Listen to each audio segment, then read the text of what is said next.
Joy. I am back again to do another live video. So I hope that you guys are doing well and I hope that you guys are staying safe. Fingers crossed that the internet connection stays on throughout the entire live, you guys. So I briefly just kind of wanted to touch on a topic that I got, actually two of them, but the first one, just generally speaking, talking about, after doing the inner work, the healing and the recovery, maybe you're reading books, or maybe you are, grieving, maybe you're getting counseling, maybe you're getting therapy, maybe you're journaling. Whatever your inner work is different for everybody. But let's say maybe you also been studying on narcissistic abuse, maybe you've been watching my videos and stuff like that. Shout out to you if you have, I appreciate it. But I just wanted to talk about how, it's really, really good. And this is just my personal opinion, and I'm not telling anybody what to do. Um, you know, in regards to, being around narcissistic people, whether it's, family members, it's a co-parenting situation, it's a boss, a job, dynamic, how to, how to be able to cope and manage and really kind of gain perspective and rethink things through, and also understand and have awareness in regards to the situation. So, me personally, I choose not to have narcissistic people around me because I know how narcissistic people are.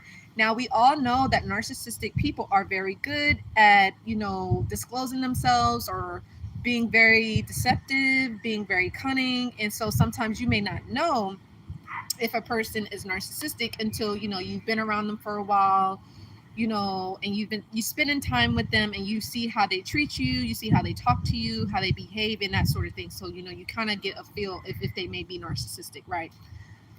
So, in terms of, being around narcissistic people after healing, some people say, hey, you know what, I can be around this narcissistic person because, I'm not taking it personal. I don't have any ill intent to harm them or to get revenge on them, and that is actually very mature. And if that is you, I applaud you. Absolutely. And me personally, I could say that I can be around narcissistic people, but I choose not to, if that makes sense. That's definitely a huge, huge difference. And make sure that you guys do give this video a thumbs up, but, generally speaking, I personally choose not to have narcissistic people around me due to the fact I have been around narcissistic people for many years, and from since 2006 up until 2016. So that's a long period of time, right? And so, that's just a choice of mine, because me, I believe that, the people that you surround yourself with, what is that, the birds of a feather flock together. So you kind of emulate their behavior. You begin to pick off of what they say, you begin to behave in that sort of way that they do. Maybe you may pick up their attitudes, you may pick up their, just their demeanor. But some people can, detach. Some people can say, hey, you know what, that's not my energy, that's not me, I choose not to emulate that. Now, I get it could be like, maybe it's a boss, a narcissistic boss, or maybe it's oh, there we go. Maybe it is, a co-parenting situation where you have to be around maybe your ex-partner who could be a narc, and so one of the things that I would say, is just be yourself. You have to be the person that is the role model. You have to exercise maturity, you have to exercise composure, you have to exercise emotional control, you have to also exercise logic, because the narcissist is going to be very illogical. They're going to be trying to manipulate the situation, and they're going to try to twist and turn and really just kind of turn it around onto you, and so, or essentially deceptive. You get what I'm saying? So you just want to be aware of that when it comes to dealing with the narcissist. But and this, I would say this video could be for people that could be fresh out of the abuse, because for people that are fresh out of the abuse, being around narcissistic people, again, could be detrimental to a certain degree, because again, you're trying to heal and you're trying to move forward, you're trying to be progressive, you're trying to be productive, and this narcissist does not want that for you. They want you to stay stuck, they want you to stay bound, they want you to stay trapped, they could want you to stay attached to them. They could want you to stay trauma bonded to them, and you're like, no, I want more for myself, I deserve better, I want a better situation. And when it comes to dealing with a narcissistic person, again, it could be anyone. It could be a family member, a coworker, a boss, an associate. They want you to stay exactly where you are. And remember, you guys, narcissistic people want you to be like them. You get what I'm saying? Which is why a lot of narcissistic parents, they see their children as an extension of themselves. So they don't see that child as their own unique individual person that has their own mind, that has their own feelings, their own attitudes, their own individuality. That narcissistic parent does not see that. That narcissistic parent sees that child as themselves. You see what I'm saying? So that's why a lot of the adult children of a narcissist, they either become a narc, or they become a mini narc, or they become a person that could be like a people pleaser or a doormat, and that sort of thing. Either of those. You get what I'm saying? Or just very codependent, because again, that narcissistic parent is codependent on their children, and then in turn, the children become codependent on that narcissistic parent, if that makes sense. So, but yeah, now for some of you, you're like, hey, you know what? I like to be around narcissistic people. Like for some, maybe you're the person that's narcissistic is your parent, and you're like, I cannot like not talk to my parent. I got to hang out with them. I got to go to their house. I got to see what they're doing. Or maybe you feel like you have to take care of them. And that I get that scenario. Or it could be a job situation where you feel like your boss is a narcissist, or your coworkers are narcissists. Maybe they start drama, or maybe they could try to get you fired, or maybe they could try to get some sort of reaction out of you. In either case, you just want to have your boundaries. You want to be assertive. Let it be known, like, hey, if it's a job, you could say, hey, I'm professional. I'm not here for the politics of the job. Like I'm here to get a check, or I'm here to help the company, whatever, and then go home. You get what I'm saying? And I'm not here to make friends.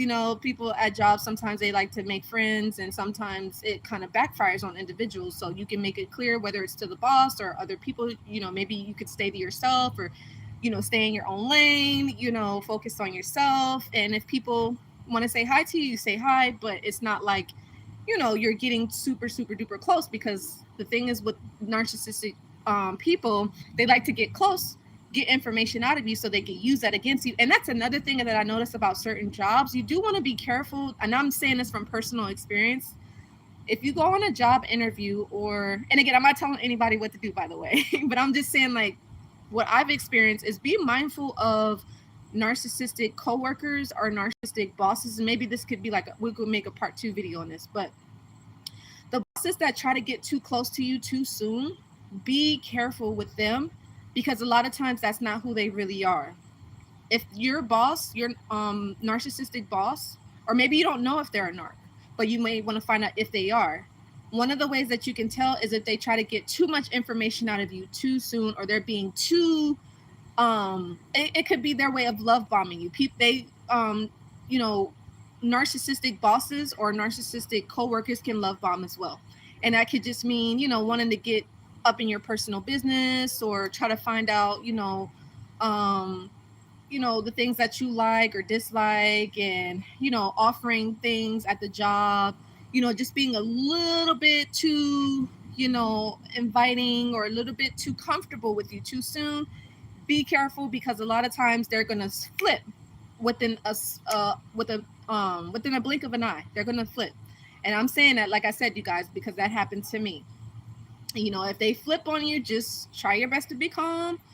Try your best to keep your composure, and don't allow them to, I guess, run you away from the job. Like, and again, I'm not telling nobody what to do, but if you are working at a job, just stay to yourself and do what you need to do. Right now, if you're like, hey, I don't like this job, or I don't like these coworkers, stay away from the coworkers. Don't share your personal information. Or it could be, maybe it's time to look for another job. You get what I'm saying?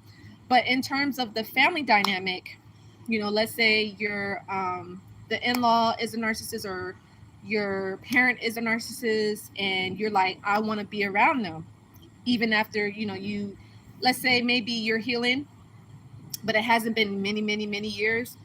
Just again, keep your boundaries, keep your distance, be assertive, and keep, your individual space, right? And just be very discreet. You don't have to share all of the things that you're doing.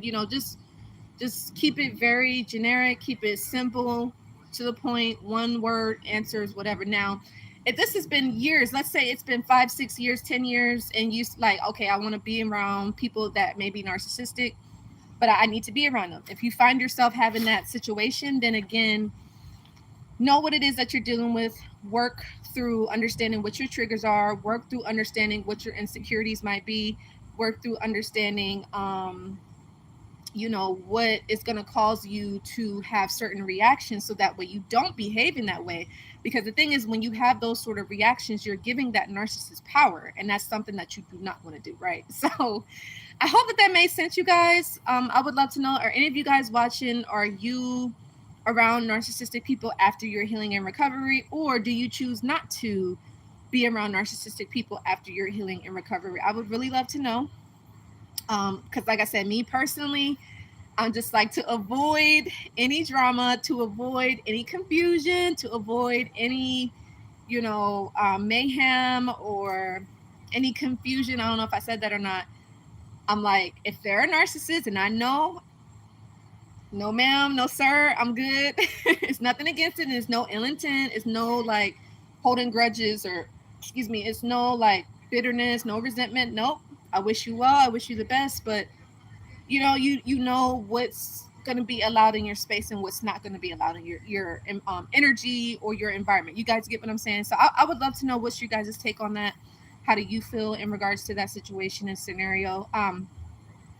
The other thing is, somebody left a comment on my video. They were talking about the trauma bond effect in regards to dealing with narcissistic abuse. I believe it was the video, and we were talking about, how sometimes an individual person could be obsessed with the narcissist, which I completely get. And I do feel that, when you become obsessed with the narcissist, it a lot of times it is due to the fact that you are trauma bonded, and sometimes that's not so easy to break.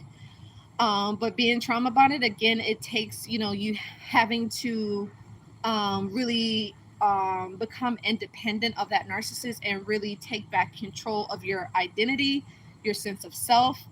And you have to combat the codependency that has been developed. Also, you have to fight the CPTSD that you could be experiencing as well, and all that stuff. And also the grief, because you're going to grieve, your narc, whoever it was in your life. It doesn't matter who it is. Like, some people grieve their bosses, some people grieve their jobs, some people grieve a co-parenting situation, or some people could grieve a distant family member. I get it.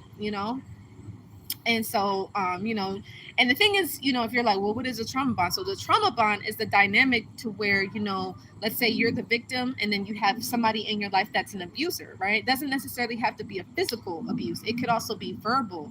It could be psychological. It could be a mental abuse. And so, in that dynamic, it's like that abuser is playing games. It's like a mental game where it's like punishments. If the victim is pleasing that abuser, if the victim is praising the abuser, if the victim is giving that abuser accolades and doing everything that the abuser wants, so that abuser would reward that victim. Now, if the victim is starting to wake up and speak up for themselves, stand up for themselves, and question the abuser, or set boundaries, or be assertive, or whatever the case is, then that abuser would punish that victim. And essentially what they would do to punish is like a silent treatment, or they may ignore them, or they may start a fight or an argument, or they could physically hit that victim. So that's kind of like what the trauma bond dynamic is. And again, many people are trauma bonded to their abuser. And it doesn't necessarily even have to be about a narcissist. It could be any type of abuser. You guys get what I'm saying? So anyway, I hope that this made sense and was helpful. Make sure that you guys do give this video a like, share, and subscribe. I would love to know what was your takeaway and what you learned. And again, as usual, you guys, please feel free to leave topics underneath this video, so that way I can make more videos sort of like this, and that way it can help everybody, because again, somebody may have a question or may have a comment, but they may be afraid to say something due to, whatever the case is. But anyway, and also I wanted to say that I think somebody left a comment. Excuse me, guys. Sorry, I just finished eating. But and maybe this will be a part two. But they were saying something about because the video that I made on how does the narcissist have resentment, or do they hold grudges? And the person was saying that the narcissist eventually gets over it. It really just depends. Some narcissists do, some narcissists don't. Some narcissists will hold certain stuff against that victim, and then some of them, they'll let it go for the meanwhile. But narcissists always come back. They always hoover. They just need that attention. They need that supply. You get what I'm saying? So, but yeah, we'll definitely talk about that in the next video. But anyway, I love you guys so much, and I'll see you all in the next video. Take care.